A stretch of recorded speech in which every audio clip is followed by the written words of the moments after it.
Here's another question from another Twitter user. This question is from Zoom Call Saul. Zoom Call Saul asks, how do you see competition between multiple stablecoins panning out? Will there be consolidation? You know, I think we've seen over the past few years within the digital asset industry a lot of proliferation in stablecoins. I don't know the total number of stablecoin projects that are out there, but there are certainly dozens of dollar stablecoin projects, and then there are maybe altogether as many as 100 other stablecoin projects. What you have seen is market consolidation around a very limited number. I think in the early phases of this market, because so much of the usage has been tied to digital asset markets activity, the dollar stablecoins have been the stablecoins that are most heavily utilized as a way to settle transactions and price things in these markets.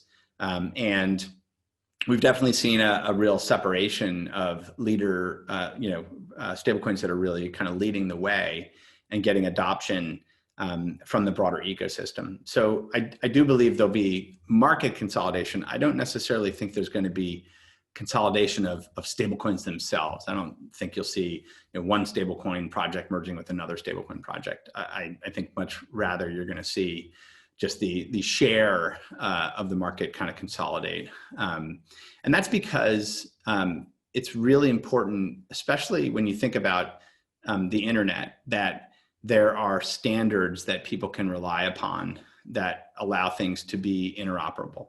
If there were 10 different protocols for sharing content on the internet beyond the web, that would be really challenging. But the world adopted HTTP, and that allowed for an enormous amount of interoperability in terms of how computers and then people and businesses could share information with each other on the internet.